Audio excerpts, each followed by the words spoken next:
everybody, hope you're having a beautiful morning, evening, night whenever you're watching this video. So today on this series of trying to catch up with Rotten Mango true crime cases, I am going back a month ago to watch first of all, the title is just it's so crazy. Children's charity selling students to rich donors to fund their schooling. Quotes. Let's get into this. Let's just go. Bada bing, bada boom. In China, most deals are made at the dinner table. If you need to raise capital for your product, or if you need to raise capital for your company, the first thing that you do is you book a private room at a nice restaurant. You order the most expensive dishes on the menu, and then you start pouring the drinks. You quite literally wine and dine the potential investor.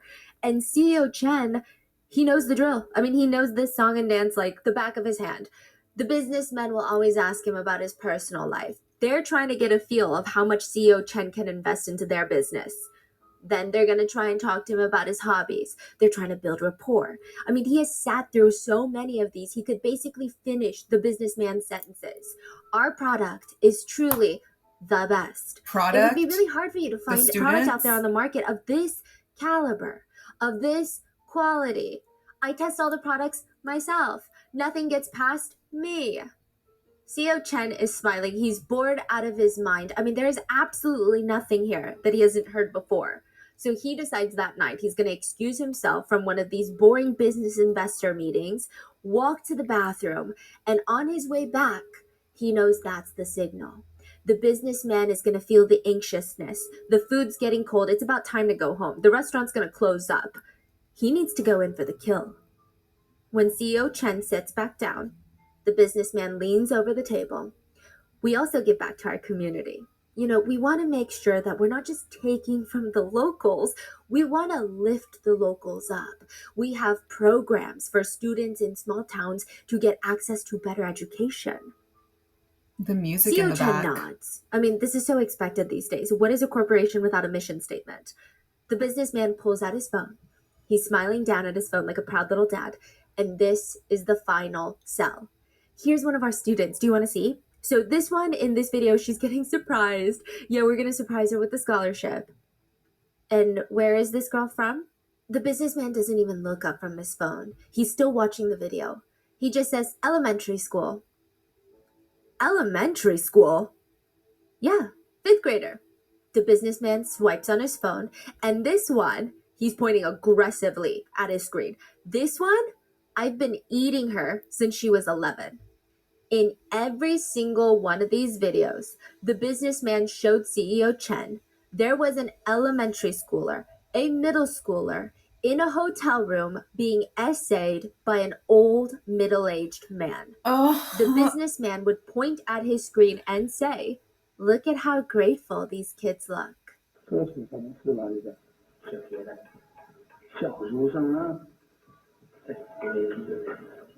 Fucking creep. Ew. He even looks like one. I'm not going back to see his face. Fucking nasty. Ugh, I got chills. That's so vile. We would like to thank today's sponsors who have made it possible for Rotten Mango to support NAMI Network, which combats human trafficking by creating pathways to safe employment and by empowering women and girls to break cycles of exploitation. They have an impressive international reach and a heavy presence in Asian countries. They provide life-changing opportunities for survivors of trafficking.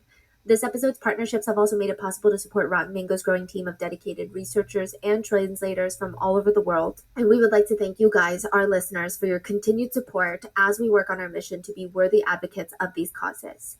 As always, full show notes are available at rottenmangopodcast.com.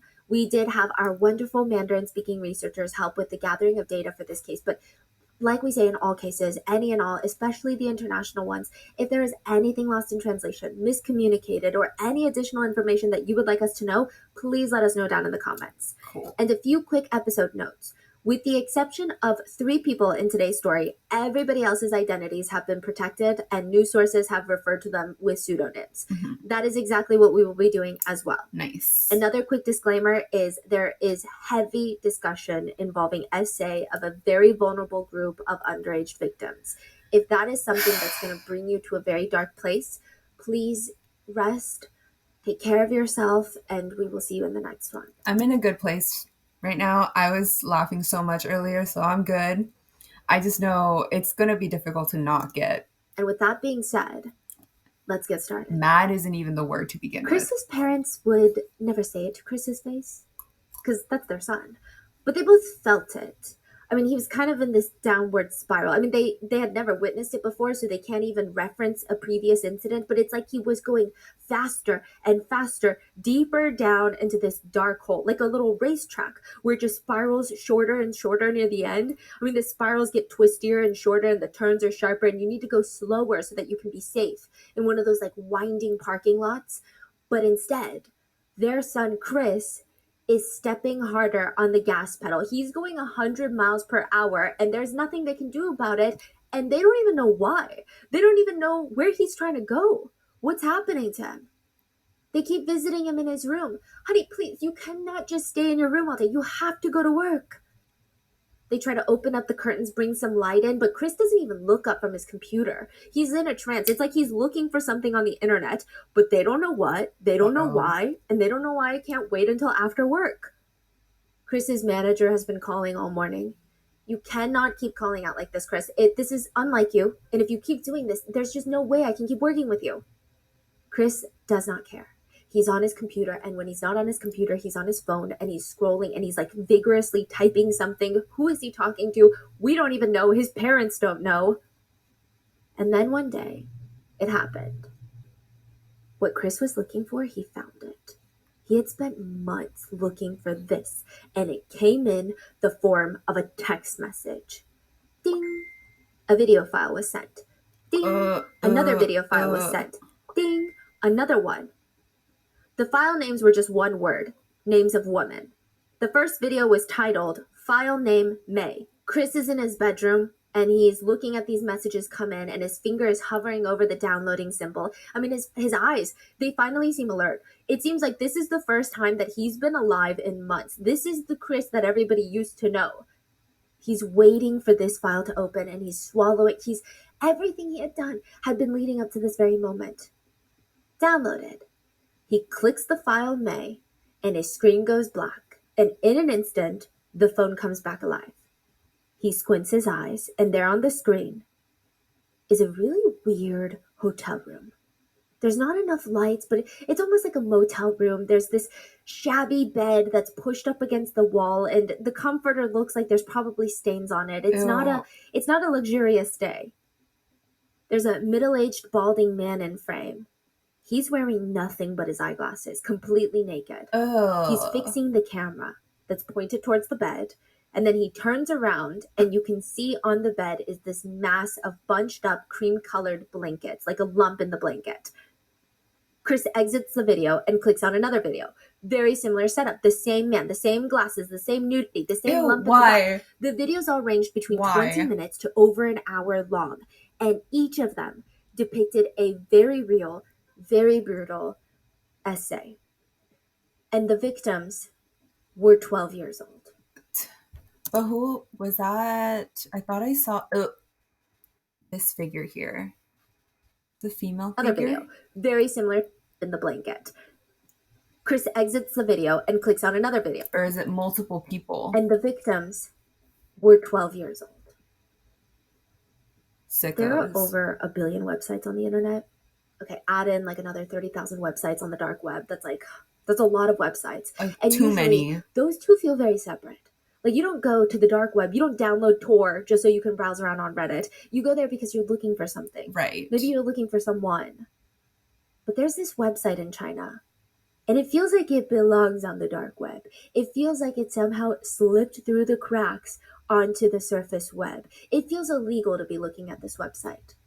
At first glance, it's not that strange. It's taken down now, I'm sure. There's not that many monthly visitors, but the ones who do go on that website every single month, they're frequent. And they're usually very important people, businessmen, Of investors, course. donors, fathers, police Weirdos. officers. They go to this website to check if their favorite company has new product up. And on the website, there are pictures of the products neatly organized in rows. Picture after picture of girls. It looks like a yearbook. It looks like a Sickos. yearbook with their names underneath it, but also listed are the cities that they live in, which school they go to, and a number, a price tag attached to each of their names. And at the very bottom of the website are the words, kill two birds with one stone. What does that even mean? Right?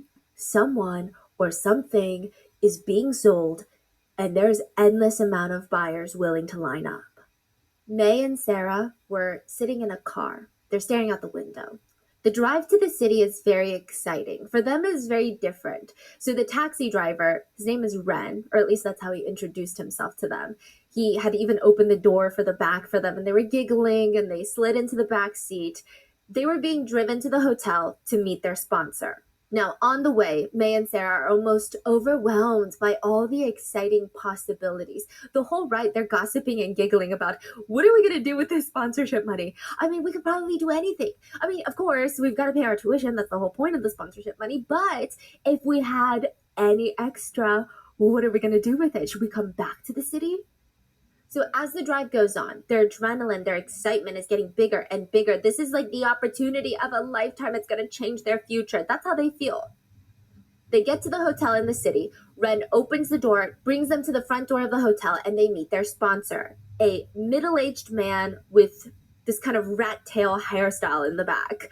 He meets them with this big smile, and he's giving them hugs. He kind of seems like a dad. He seems very kind, fatherly. Like if you were to get into trouble, he would try and save you.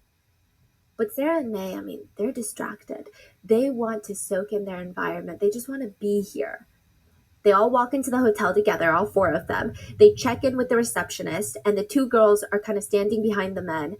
And they can't help but notice that the receptionist keeps staring at them.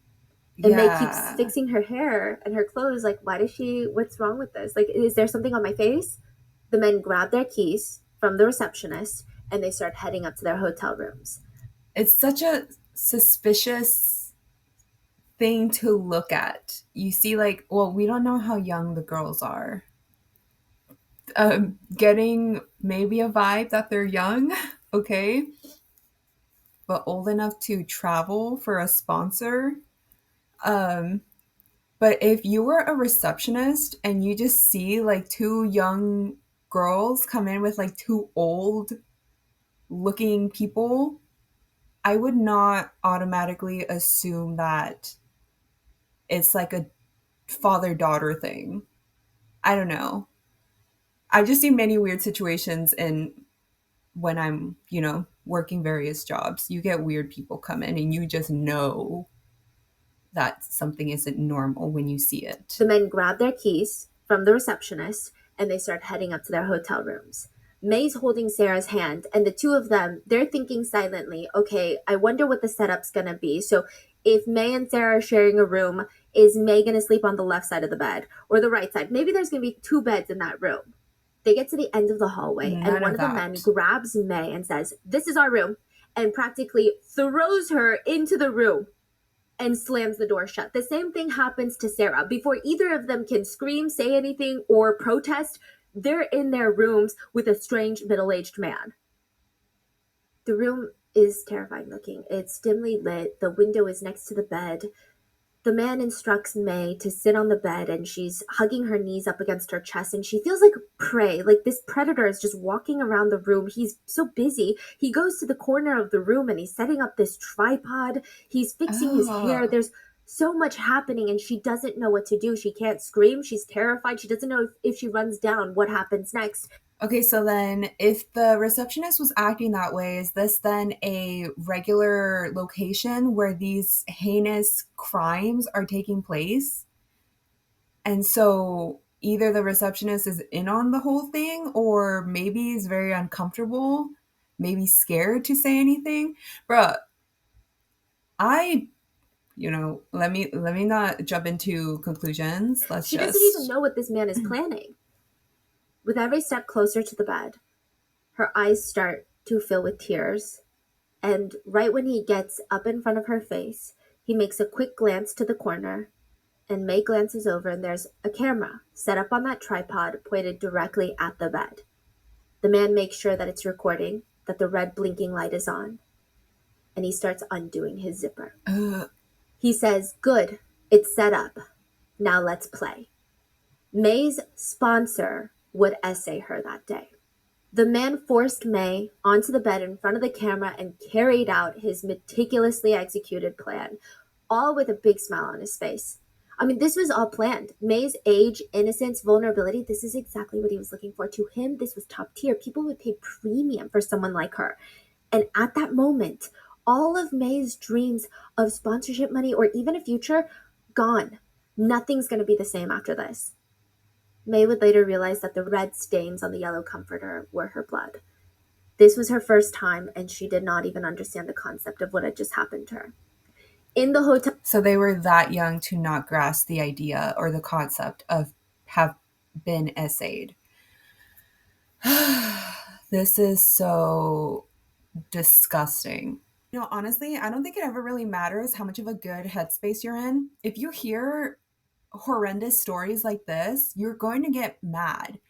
You're going to get disgusted, especially if you have been in a similar situation. And factually, it's a bit more prevalent it's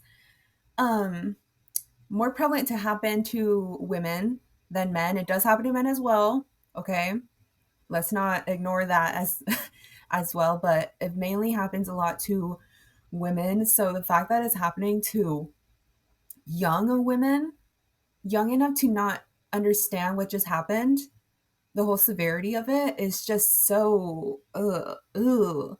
I was just eating fruits here, but I can't eat them anymore. It's like right here. First time, and she did not even understand the concept of what had just happened to her. In the hotel room next door, Sarah experienced the same exact traumatic and horrific pain, and May is laying there scared, afraid to move a muscle. She's like frozen in fear. But when the man was finished, he got up, starts rummaging through his pants pocket on the ground, opens up his wallet, counts out $113, just and throws it her onto way. the bed. And then he takes out his own pocketbook to write down all of his expenses, like a little receipt catalog. And he smirks as he writes, amount $113 for charity funding.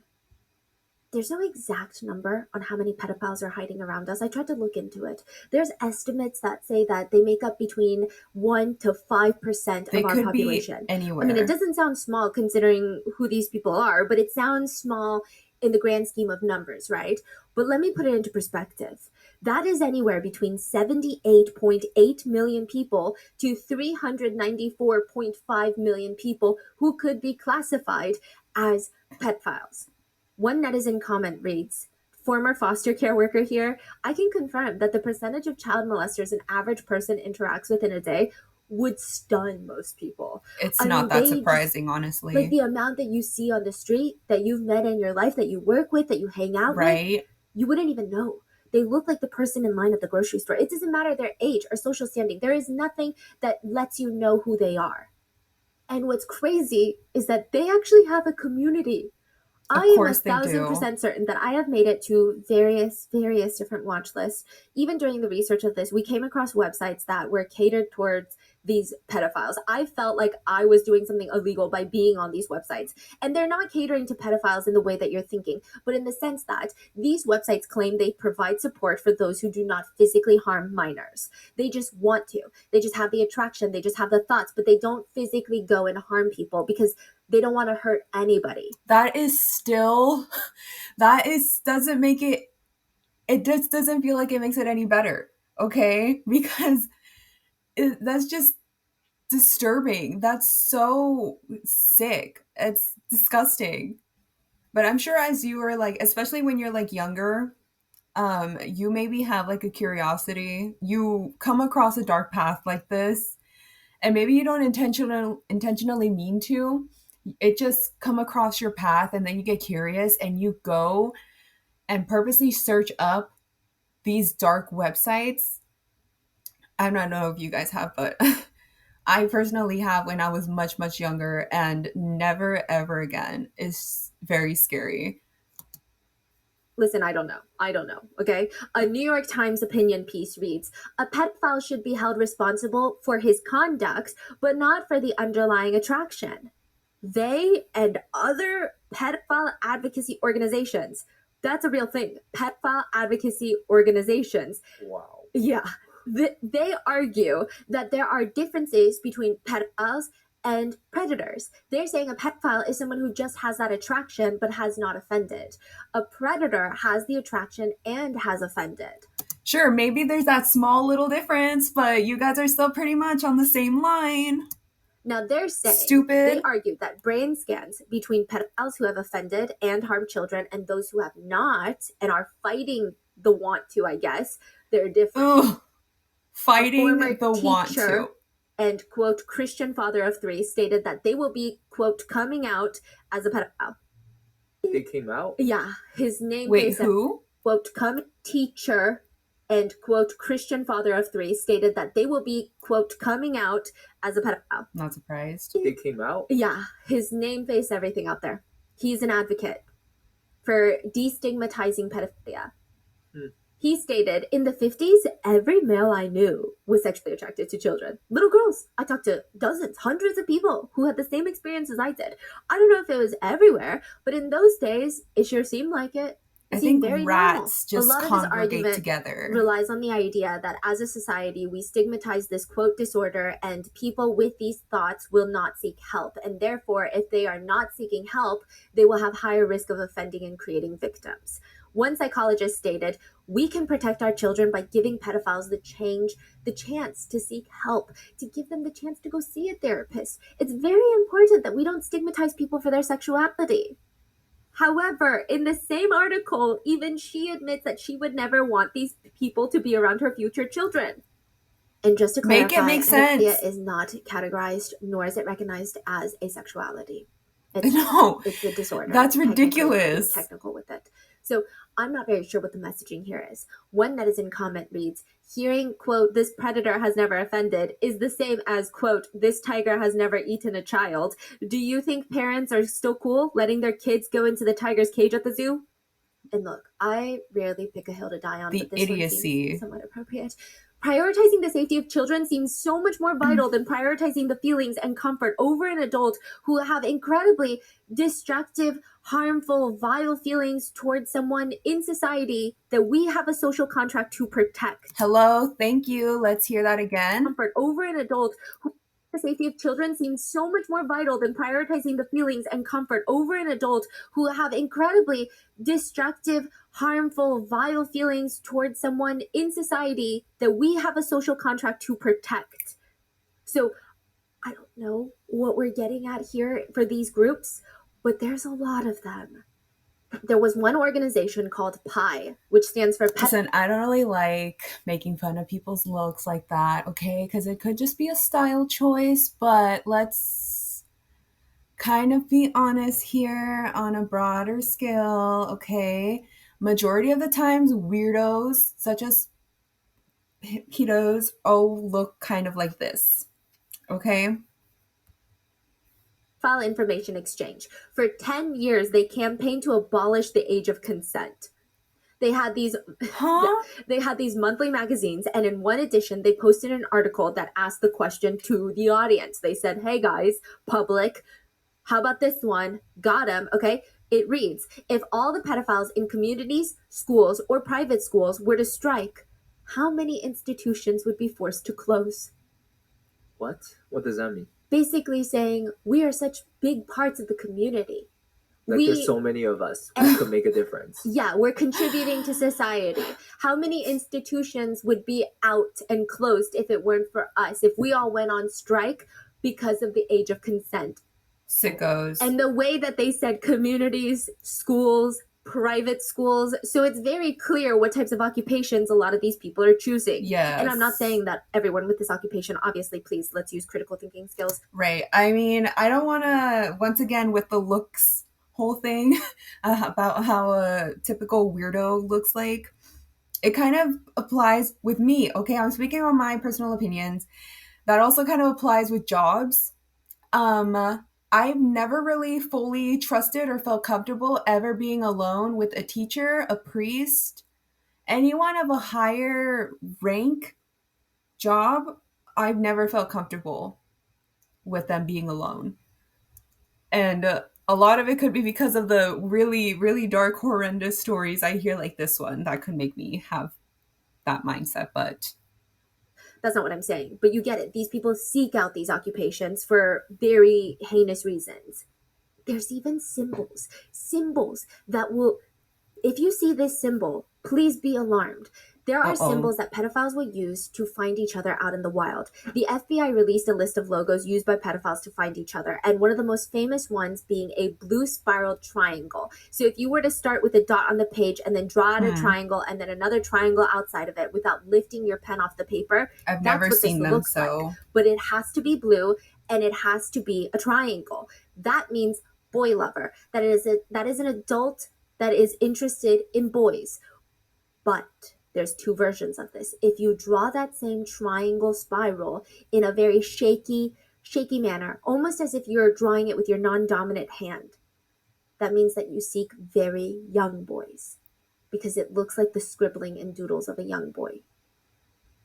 The FBI has stated that these people will wear jewelry with these symbols, rings, necklaces. I don't even want to call them people, because no normal functioning thinking human being would ever do this.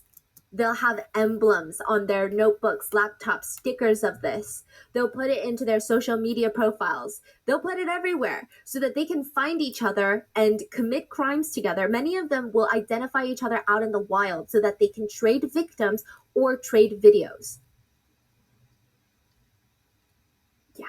And to make matters more concerning, according to various studies, there is no evidence that pedophilia can be cured, but the evidence all points to suggest that they're all around us.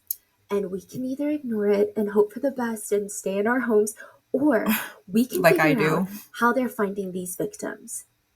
There are two things that predators will go after: vulnerability and opportunity. You cannot have one without the other for predators. An article in the New Yorker about this subject reads, "The successful predator does not select his targets arbitrarily. He culls them from a larger pool, testing and probing until he finds the most vulnerable." And in China, the most vulnerable are in the rice fields. I mean, technically, the most vulnerable are the ones in the mountains, the children's that are in the mountains. It's such a problem that there's actually a term for them. They're called left behind children. Oh, that's So what happens sad. is in these small rural towns, parents will give birth to their children and they'll realize that they don't have enough money to put food on the table. So they leave. They leave the small town, go to the neighboring city, and they work all day. They work the day shift, they work the night shift, they sleep in dorms, and then they wake up and do it all over again. They never see their kids. They might see their kids once a year. All they do is send money back to the small town so that their kid can survive. Now, this kid is usually left to be raised by another kid, their older sibling, who's still not an adult, or maybe a grandparent. Either way, there's not a lot of supervision. There's not a lot of money. It's a huge vulnerable population. One child said, "When it rains, I'm scared to be inside the house. I'd rather be outside in the house getting rained on, because when I'm inside, I feel like the tiles of the roof are going to break off, fall down, give me a concussion, or kill me." A lot of these kids are actually forced to work very early on. And in this case, this small town of Baisu, they were known for rice farming. So that's what they did. They would go rice farming. And it's freaking hard. It's complicated. It takes twice the amount of manual labor than growing corn or potatoes. They had a lot of water rice fields. So rice is grown in paddies. Think of it like infinity pools stacked on top of one another, but without the glamour, without the coolness. It's shallow and it's very humid. There's a lot of bugs. There's a lot going on. There's chemicals and they're massive. You probably won't drown in any of these rice paddies unless you're drunk or someone wants you dead or you're a kid, because technically kids drown in like 2 inches of water if they're not careful. Oh, and my husband was telling me about this in China, that some of these rice paddies, because water is a breeding ground for bugs and bacteria. There's just no way around it. It's just really hard to regulate. He said that sometimes, and this is not all, depending on where you're going and how it's taken care of, sometimes you'll walk through the rice paddies, lift your leg up, and there will be leeches stuck to your leg. Oh my God. Yeah, it's a common type of bugs in Yeah. I mean, don't freak out. Your rice is clean by the time it hits the supermarkets, but that's just the process. It's not a pretty process. Yeah. Now, once the predators find a place of vulnerability, a place with a bunch of holes that they can poke into, they wait for the perfect opportunity. Because remember, like we said, they like to find opportunities as teachers, as religious leaders, people of authority that deal with children. And again, critical thinking, not saying those occupations are inherently bad people. There's so many amazing people. Right, yes, just saying of course. they look for those occupations. Yeah. You know what I'm also wondering? Maybe it does happen in some states or some cities. Maybe it is required, but I always wondered, has it ever been a requirement, say for teaching, for example, that they have like a certain test that maybe will essentially test your mentality and see if you're a weirdo or not to be able to teach students like this? So that you don't get a weirdo infiltrating the school and preying on young, vulnerable students. I was just thinking, surely there's a weirdo test detector out there. This is the type of area where children rarely get to even eat vegetables. A single vegetable is like 2 pennies, and they can't even afford that. Their daily meals are just rice. So these kids, they come home from the rice fields, they eat a singular bowl of rice, and that's it. That's their life. So naturally, there is an opportunity for better living. Send these kids to school. Set up a charity to help these kids from this small rural town go to school. Because in these towns, you don't even get access to a free elementary school or middle school or high school. You got to pay. You got to find money so that you can travel there. Oh, yeah, that would be a win-win of an opportunity, wouldn't it? Because wouldn't the kids be so grateful that they're willing to do anything for you? That they get the chance to escape the mountains? And the Angel of the Mountains was their ticket out. The Angel of the Mountains was a man in Baisa named Wang. Wang created the Baisa Charity Foundation. He is a fascinating character. He is one of the hardest art schools in China to get into is the China Academy of Arts. They've got an acceptance rate of 2%. Wang was going to go there. He got in, got his acceptance letter, and that was the easy part. The hard part was the tuition. Art is a profession only meant for the wealthy. He didn't have the money and he couldn't go to that school. And after feeling this guttural pain that changed his life, he never wanted another single person on this planet to feel that frustration and unfairness. It's just so unjust. And he would work every day for the rest of his life, if that's what it meant, to make sure no one went through what he went through. And cut. That is his pitch for every single interview he does as the Angel of the Mountains, the founder of the Baisa Charity Foundation that helps students get to school. They called him the Apollo on Earth sometimes. He had so many... Apollo? Yeah, Apollo, the Greek god of healing, truth, poetry, art, music. The Angel of the Mountains would sit there and do these interviews with this wooden shack in the back. And he would talk about how he loves uplifting his small community. He would sit there and he'd say, I just remember I was teaching for a school a few years ago, art, of course, and I came to school one winter. I mean, the wind was going to shake the whole building down, and I'm just looking at these kids, like these poor kids. They can't even draw. Their hands are shaking from the cold. They can't even focus in class. There's no light in the classrooms because there's no electricity. The windows are so small and dingy, we can't see what we're drawing. On the roof leaks, so every time it rains inside the classroom onto the paintings that we're doing. I mean, I just kept thinking to myself, how is this possible? I gotta do something about it. If I don't do something about it, no one's gonna do something about it. So at first I went to the local community and I said, hey, can you please help out? And they're like, we don't have money. If they don't have money, we don't have money. Those are our kids. So then, I reached out to big corporations. And I'm pouring my heart out to them in these letters. I'm reaching out to like the top 500 companies in the nation. And I'm saying, save these kids. We got to save. This is the future of our nation, are these kids. They have to walk hours in the cold in nothing but little patched up clothes that barely cover their skin. I mean, when it rains and it's winter time, their clothes turn into a sheet of ice on top of their bodies. That's just the winter. During the summer, they don't even shower. The school is on top of a hill, and when it rains during the summer, it's a mudslide. He'll just look out his window, and the kid's gone with the mud. Anyway, nobody was helping, so Wang was going to help them himself, and his business model was quite simple. He would create a website, a charitable foundation website that would show off pictures of the children as young as elementary school to as old as high school. You would see pictures of them, little blurbs about what they wanted to study, and how much it would cost to sponsor them. 时间帮助学生大概有4000多人，总的捐助额现在是727万。From there, the angel of the mountain, Wang, would split the donors into two categories, pure versus conditional. Pure donors would donate out of the pure goodness of their hearts and expect nothing in return. Maybe a tax write-off sheet. The conditional donors would donate, but they saw themselves more as buyers. There are 3 ways that you can sponsor children on the conditional side. The first is just through purchasing the product. Donate a smaller amount and you will get a collection of videos to choose from. The file names are always the girls' names and you can match them up to the website to get more information about them if you're interested in what you see in the video. Then you head to the next tier of donorship. The second tier is creating product yourself or interacting with product. And I say it product because that is how they operate their business. For an unspecified, ever-changing, depending on Wang's feelings, you can purchase a product for the night. You have the choice to create your own videos with the product as well. The third is called a loan. This is the highest tier of donation. You can loan out a product for a long period of time. Winter and summer breaks, when school is out, if you are a big donor, you can request to have a student intern with you in your home 24/7 for the entire break. That is the highest tier of donorship.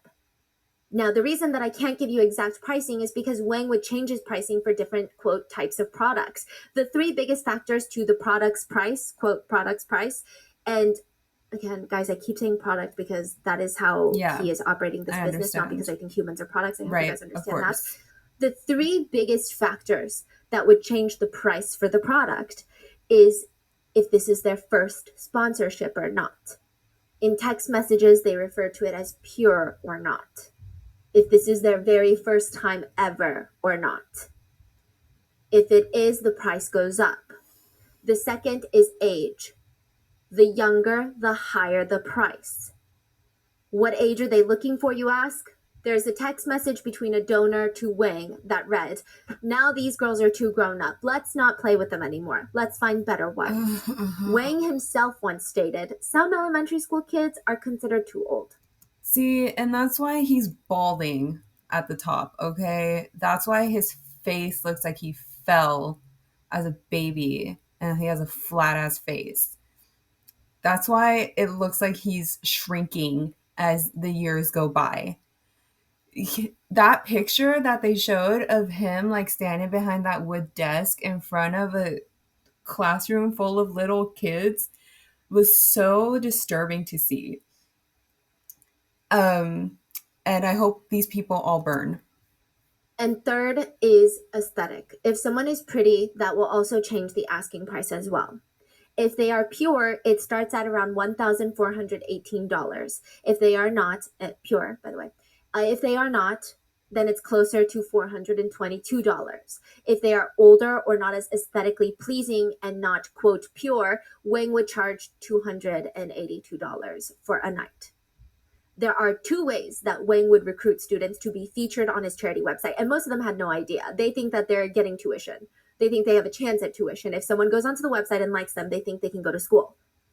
The first way is that Wang would go and ask all the local teachers, "Hey, give us a list of students that can't afford next year's tuition. Send us pictures and a brief little bio about their lives." And if chosen, they're going to be featured on the website for sponsors to choose from, to see who they want to support. Side note, there are actually a lot of questions on whether or not these teachers knew what was going on. Some students remember a female teacher giggling about how Wang was her friend and how he's a very perverted. The teacher said that? Yeah. So that's my friend, but he's perverted. Yeah. So there's speculation that the teachers were making some commission. Some of them. I'm sure not all of them. Now, the second way would be Wang himself would go poverty hunting. That's literally basically what he's doing. Vulnerability hunting. He would quite literally find the most broken down shacks in the village, visit and tell the students, I can give you hope at life. He would take pictures of them, put them up on the website. Jenny ends up being on the website. She's one of the girls on there, and she feels genuinely excited when this opportunity approaches her because she's like, for the first time ever, I mean, it almost feels illegal to be hopeful. That's how she feels. And on top of that, a donor had chosen her to be the student that they wanted to sponsor. Jenny didn't even know how the money was going to get to her because she had to pay the tuition soon. So she reached out to Wang and said, I saw that someone donated to me and picked me on the website. Like, thank you so much, first of all. Okay, Jenny, Uncle told us to receive the financial aid from you. Didn't Uncle wire the money to you? It's okay. It's fine if you take 1,000 yen.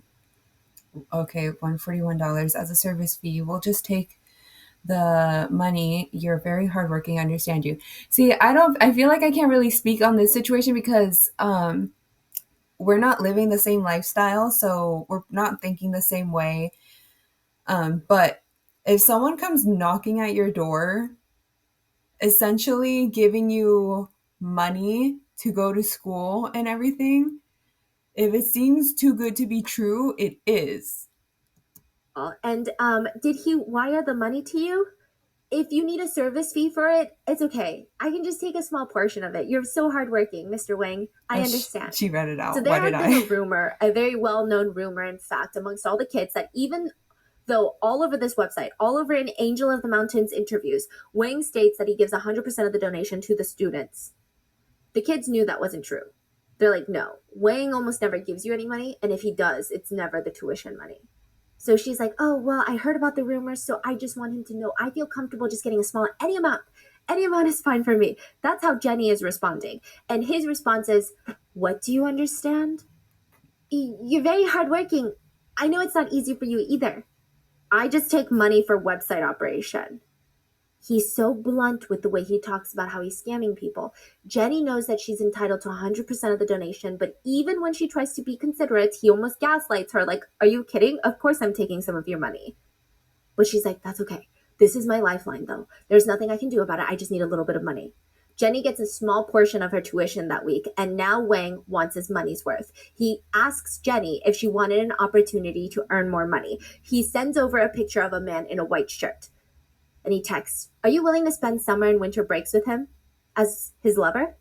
Ew. The man's going to give you $4,224 a year. Jenny doesn't want to do it. I mean, in what world would you want to do that? Duh. But why? Also, that's a lot of money. That could change her life. Also, her future kids' lives. I mean, I know to some of us it's a lot of money, but it might not be generational change of circumstances level of money. But to Jenny, it was. This could change the future of her family's bloodline. But again, the idea of it, she wants to throw up. She wants to gag. Jenny asks Wang very nicely, can I think about it after college? I just want to focus on my studies. And then after college, I can do that when I'm older since he's old. Wang just ignores her and keeps talking about how rich the investor was to try and get Jenny excited about the idea. But it did the exact opposite. So one day they're sitting there and Wang's like, do you know how rich that guy is, Jenny? You don't know, do you? Jenny sits there quietly. He's so rich, he lost $250,000 in a single day from the stock market. Not even phased. Nothing. That's a drop in his bucket for him. Jenny stared at her feet, and she realized what that meant.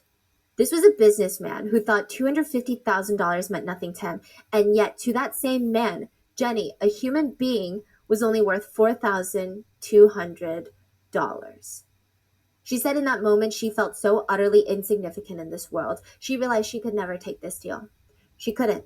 She asked Wang, does he like us kids though? Wang responded, kids are a hobby for rich people. How old is Jenny? Like 13. I was going to say she seems about 12. These people think that kids are stupid and that they don't understand. They're so gullible and whatnot. Kids are actually so smart. They will understand when something feels off. And she feels she's uncomfortable. She feels something's off. She rejected the money and said, after college, maybe then I wouldn't judge you as much because you're an adult. Okay, you can make up your own decisions. But asking this to a 12-year-old or 13-year-old? Another student from Jenny's school had experienced the same thing, but she had been essayed by Wang. She remembers afterwards, Wang didn't even have the decency to drive her home. Not that he's anywhere near a decent guy, but he dropped her off at a train station, handed her a box of pills, birth control, pushed them in. By the way, I don't know if I clarified that. If, say hypothetically, if a college student were to make that decision consensually, okay, everything should be consensual. But he dropped her off at a train station, handed her a box of pills, birth control, pushed them into her tiny little hands, and when she got home from school the next day, she waited until the rest of her family went to sleep, went under her blanket, reached for the flashlight that she kept by her bed, clicked it on, and tried to read the instructions on the back of the birth control. She was 12. So if you're a reporter going undercover, there's a few rules that you need to follow. 1, know your purpose. 2, assess the risk. 3, choose your cover and stick with it. 4, gather evidence. 5, protect yourself and others. 6, report responsibly. Chris broke every single one of these rules. This is the guy from the beginning of the story whose parents saw him spiraling. He broke every single one of these rules. He's not assessing the risk by showing up at the school, taking a tour, hoping that he could save a few kids. He's just trying to he's trying to infiltrate this trafficking ring. He's putting his own life in danger. His gathering of the evidence, all those CP videos that are now on his phone, it's reckless at best. And now Chris is hanging out with Wang, quote, touring schools, checking out the product, aka. Now the plan for Chris was to get away from Wang, try and talk to some of the students, find out a way to contact them, build a report with these students' testimonies, and then go from there. So Chris is a good guy? Yes. Once he gets those videos in, Chris takes a 3-day... See, the way she was telling it, it just makes you kind of think he's a weirdo also. So yes, I judged him too early, but let's see how he plays this out. Yes. Once he gets those videos in, Chris takes a 3-day train ride to the person who sent it to him, Wang. He's like, I want a taste of my own product. I want to purchase product from you. I liked the videos. I liked what I saw. Let's see if I can get a product in person. So he goes to Baisa to visit with Wang and to go to schools, tour villages to see what the product is looking like in person. Chris just keeps trying to get a second alone with a single child, or at least he's trying to look into some of their eyes and somehow communicate like, hey, I'm one of the good ones, like I'm here to save you, but it's not working. He spoke with close to 80 kids, all under Wang's close eye. He got nothing. Nothing was done from that trip, and it's driving Chris crazy. He's spiraling even more. He's not going to work. This is all he's focusing on, is trying to take down this trafficking ring. Period. He doesn't know how. When Chris gets back home, he tries to match the file names of the CP videos that he got with the girls' names on the website. He reaches out to them directly, tracks down their WeChats, reaches out to them directly, and the first one that's willing to talk to them is May. May starts telling Chris her story. She said, yeah, no one in this world hates Wang as much as I do. He ruined my entire life. It all started when she was in elementary school. It had been years. Wang got her pregnant recently in middle school. She didn't even know what being pregnant was or what it was supposed to feel like. Her grades just started slipping. She wasn't feeling good, and eventually she had to drop out of school because her stomach started to show. You know, it's funny, isn't it? Because in this evil, sick, twisted way, everything that she worked so hard for, to be in school, the reason she even knew of Wang was to get tuition to go to school. Without this, there was no way she could have an education. Her parents made $14 a month. She had 2 younger siblings. And then she had to drop out because he essayed her and got her pregnant. Like, all those years of enduring Wang's twisted requests, demands, assaults to receive tuition was for nothing. Wang essayed her, filmed it, then blackmailed her into filming more essays with him. I mean, otherwise he said he's going to spread that video everywhere on the internet. And then from those assaults, May became pregnant. May told her aunt, and she ended up getting a termination, but Wang was untouchable. May tried to scare him with the evidence that she was pregnant with his child, but he just threatened her, you tell anyone, I'm going to spread your videos everywhere on the internet. You'll never be able to look someone in the eye ever again. May said, Wang himself told me that he showed my videos to a ton of men out there. I really want to kill him. I really, really want to kill him. But again, what can she do? Wang went on to threaten the safety of May's family. He would allude to the fact that he wanted her little sister next. But if she doesn't want her little sister to go through the same thing as she did, the only way he would be willing to not look at her little sister is if she brought him virgins. May sent over a voice note to Chris to prove that Wang was talking to her about how he needs pure girls to sell to investors who donate money. He offered May a finder's fee of $1,400 for every pure girl that she found for him. So we can only imagine how much he's selling these girls for. May told Chris that in a sick, weird way, the Angel of the Mountains, and maybe because this is his nickname, he would even take 12-year-old girls into the mountains, the literal mountains in Baisa, and film essay videos in the woods. Have you thought about suing him?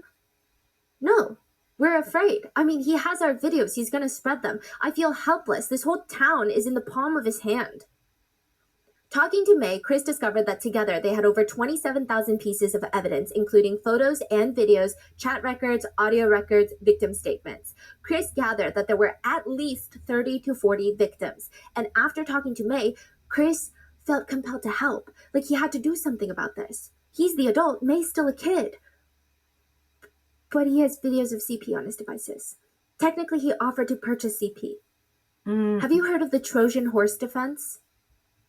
In the UK, there was a man that came home and his 7-year-old daughter ran upstairs and she's like, Daddy, there's something on the family computer and it's not very nice.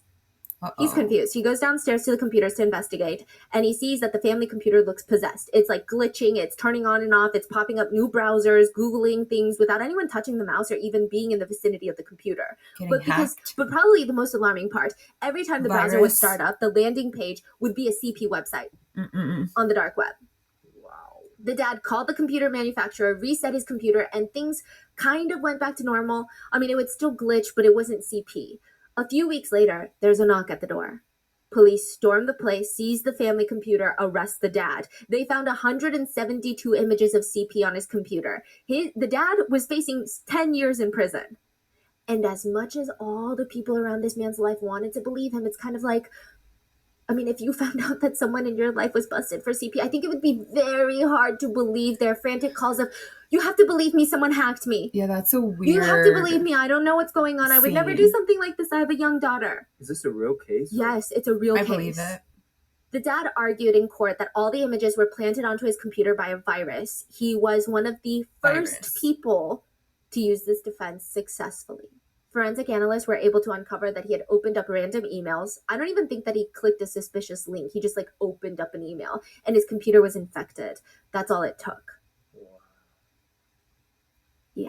That is terrifying. I mean, so scary. And then also like the when the damage is done, at that point, even if the court proves his innocence, like it's pretty much done for. Yeah, it's done for because even today there are netizens on Reddit questioning. Yeah, like when you have your name associated with that kind of, you know, it's people have already made up their minds about it's so scary. I mean, it's scary in both ways because this can happen to a lot of innocent people, but it can also be used as an alibi for actual predators. Right. So it's a dangerous double-edged sword. Now, Chris is in a trickier situation. He wasn't even a journalist. He did not go undercover as a journalist. Chris is just a random civilian who decided to be a web sleuth and now had videos of CP on his phone. How is he going to turn around and tell the police that he went undercover? Undercover for who? Chris was not working for the National Police Department to bust child trafficking rings. He was not working for a media company that sent reporters undercover to expose dangerous groups to the public. He's just literally a random civilian. Chris was part of a charity, like a real charity in his local town, and they would support smaller charities in small rural areas. How did he come to know about Foundation. So over the years, Chris decided, hey, if I'm going to spend money on a charity, I might as well do it directly. So he started donating to Baisa. He would sponsor children, and everything was going well until he gets a text message from one of the students he sponsored and said, hey, can you send me the money to me directly instead of to Mr. Wang?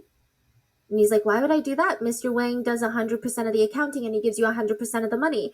And the girl said, no, he doesn't. And he keeps saying, if I want any money, I have to go to the hotel with him. Oh.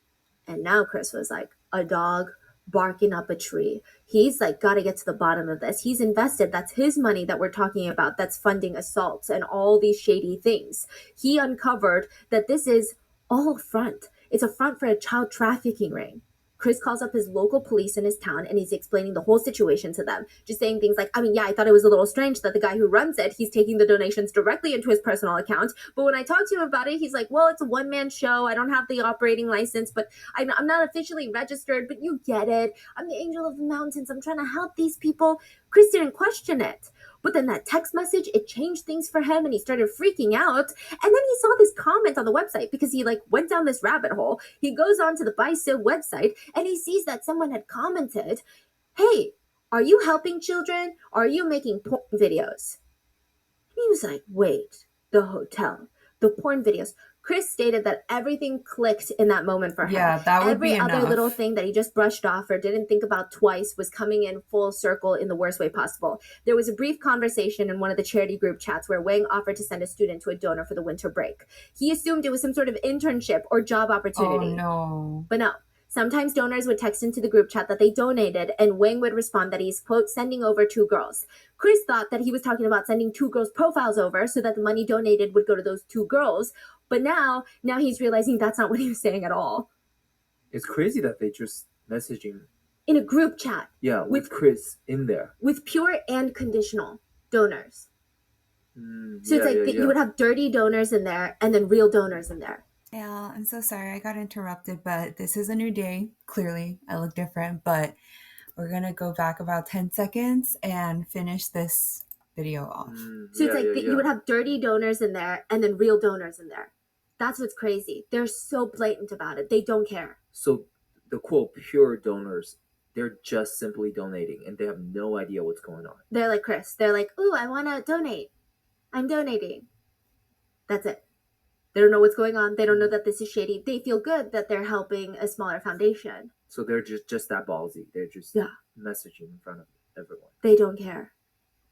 Wow. So Chris creates a new social media profile, calls himself Harry. Harry is the business owner in the aquatics industry, and all Wang needed to know was that Harry was rich. Yeah, Harry is fake rich. Chris is not rich. He's losing his job for this, okay? And then using his fake persona, Harry spends 2 months trying to win over one of the highest donors in the charity, a businessman named Mr. Zhang.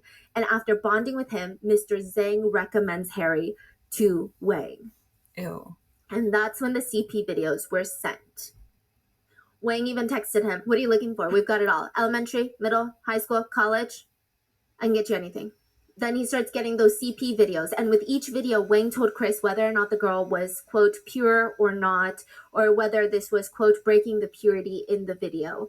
And at the end, Wang tells Chris/Harry, if you send over money, I will introduce these girls to you. So Chris is explaining all of this to the police, and he's like, that's how I ended up taking a tour of the town, going to the school, talking to one of the victims, like, please, you have to believe me, I never wanted these videos to begin with. And the police on the other line, listening to all of this, they don't care. They pause for a moment. Are they in on it? You said this happened in BISA? Oh, then, buddy, you gotta call them. They hang up. Huh? It is an alarming reaction, to say the least. But Chris is like, okay. Is that like, that's so stupid. It's like, that's not in our jurisdiction, so that's not our problem. That's not our concern. What? Oh, that was really weird, but I'm going to call BISA. So he calls the right jurisdiction, and the second police officer is not any nicer. They just keep interrupting him in the middle of the story. You said you have videos? So annoying. Then you need to bring it into the station. No, I can't take it over the phone call. No, you're not grasping the severity. People are getting hurt right now. Beep. They hung up on Chris. Soon after, Chris receives a text message from Wang. You want to die? You ever come to BISA with evidence, you'll never go back home. They found out? Yeah. Somehow? So May said that Wang runs the area. Potentially the cops. Yeah. Wow. And Chris is shaking. He doesn't know what to do. He tells May to be careful, and she tells Chris, this is expected. This is his world over here in BISA. This village, it's his. He runs it. So Chris thinks, okay, the police are disgusting pigs. I'm going to go over them. I'm going to go straight to the media. He starts reaching out to local media companies to cover his story. He said that he would turn over all the evidence, but nobody reached back out. Nobody wants to do anything about it. The police won't listen. They're probably in on it or protecting Wang. The media won't even email him back. The victims are too scared to go to the public. I mean, no one blames them for that, but there's no way to stop this trafficking ring. He felt like a broken man. And I'm sure it would have been easier for Chris to live the rest of his life not knowing about something like this and still thinking that people are out there and they're good people. But now that he knows, he tries to stop the devil and the devil wins. Chris has nothing to show for everything that he tried to do. So July 20th, 2014, Chris deletes all the evidence on his phone and he tells May, "I'm sorry." And she responds, "It's okay. I understand. I don't. You tried to help." Wang was still free to shop for more donors, more victims were being created, and Chris could do nothing. August 13th, 2015, about a year later, Wang is at home, the TV is on in the background, he's distracted when something perks his ears up, and he's like, what the hell? It feels like a Black Mirror episode. He hears his voice coming out of the TV. A news network. He walks over to the TV thinking it's another rerun of one of his amazing Angel of the Mountains interviews, but the words coming out of his mouth, it doesn't make sense how the TV is playing this. He's saying, this one was only 12 at the time when I ate her. She only has her grandma to take care of her. Oh, this student, she's so hardworking. She helped me run the charity foundation for a little bit because she wanted to earn more money, you know. The lighting on this one's not good, but this was her first time. You know, sometimes I'll even eat the girls before I give them to the investors because I just want to make sure that they're going to perform well, you know? Ew. BICA Foundation, a charity focused on providing student aid to underprivileged children, was being exposed for a child sex trafficking ring. On TV. On TV. But there's no actions taken. There's about to be. So exactly a year ago, when Chris decided to give up, he deleted all the CP videos off after the police did nothing, the media companies didn't reach back, he deleted everything off of his phone, and he got a phone call right after. Hello? Hi, I'm a reporter with the Guangxi Radio and Television Network. I want to help you. The reporter is CEO Chen. He's the one from the dinner. And because they didn't have enough evidence, for a year, they spent gathering evidence, and CEO Chen went in with secret cameras and caught all of Wang's dirty business on film. Wow. Ew. So another one went undercover. Yes. They released all the footage in a documentary exposing BICA and Wang. And I really wish that this could be a very clean-cut ending to the episode, but it's not. It took almost 10 days for the police to arrest Wang. Everyone was terrified for their safety. Right after the show aired, May received a text message from Wang demanding to know she was the one that went to the media with the story. He threatened to find her. She said she had nowhere else to go. She can't afford to stay anywhere else. Nobody's willing to take her in, so she had to go up into the mountains, find a quiet spot, and sleep there. Wang was finally investigated by the police. There was evidence that Wang tried to delete all the CP off his devices, but they were able to recover many of the files. About 40 videos of CP in his computer, all named after the victims. Many of the victims did not want to go to court. And, I mean, yeah, that makes sense.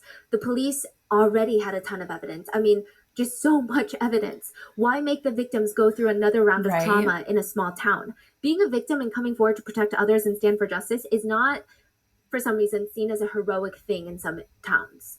Not just in China, but like everywhere, even in the US. It's almost seen as a way to like shame your family name. Or did you ask for it? Or well, you were receiving money in return.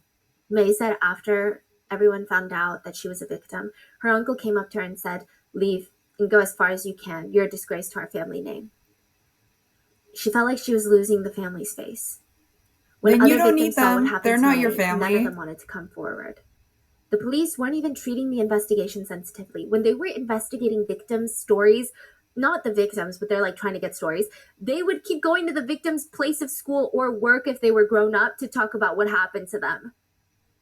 So all their coworkers would find out and their lives would be ruined again and they'd have to start over. Sometimes male police officers would barge into the victims' homes to ask random questions about clarification for their statements.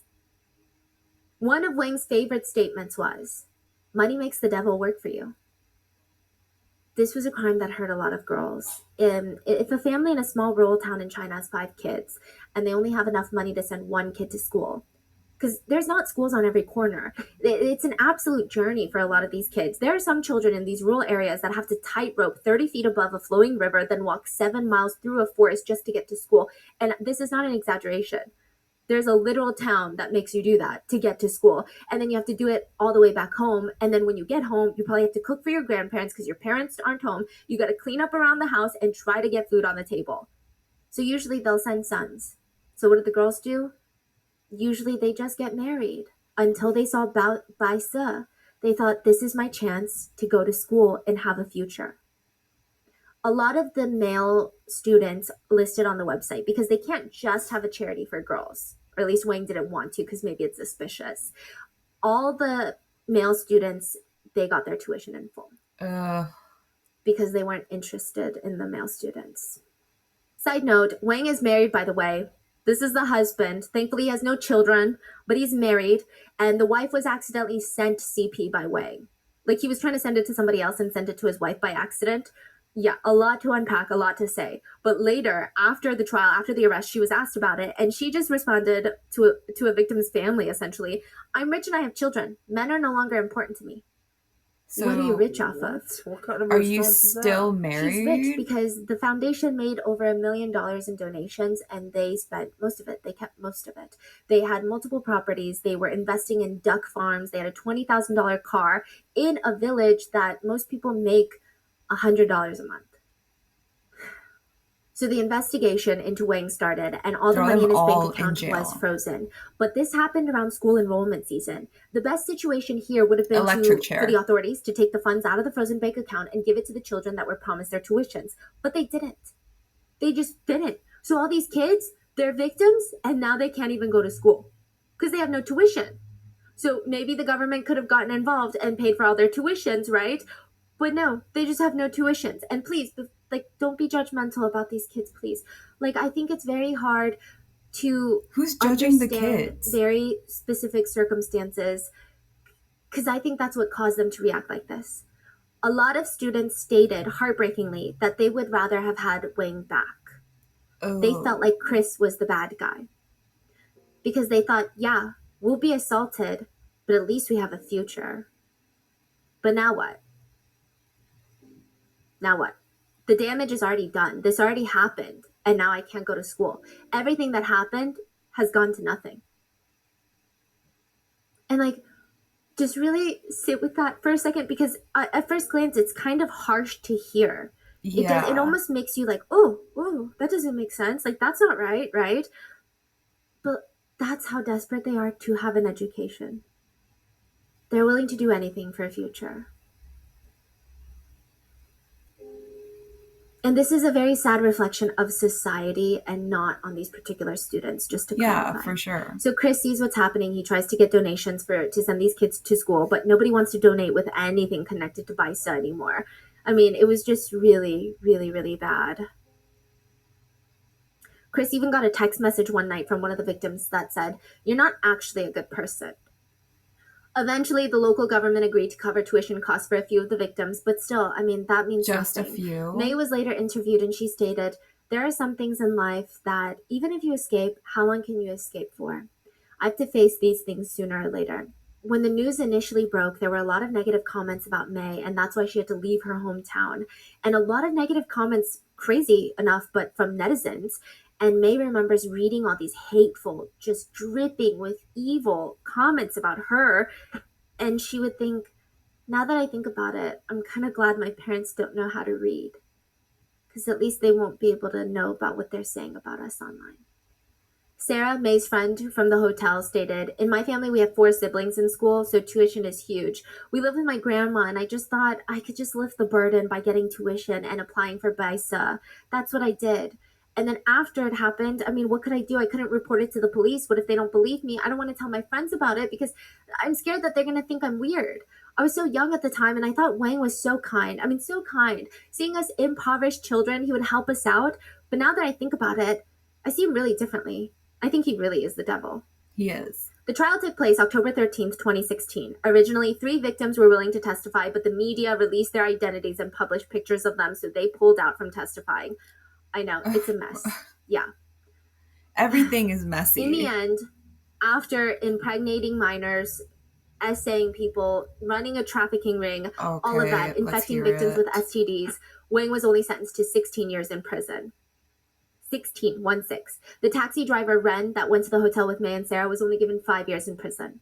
And there is a netizen comment about this case that reads, "Stomp out that little cockroach. The darkness can't hide them anymore." But have you heard the truth about cockroaches? When there is one, there are thousands. None of the businessmen, investors, donors were arrested or even investigated. And that is where I leave you with this case. What are your thoughts on this whole thing?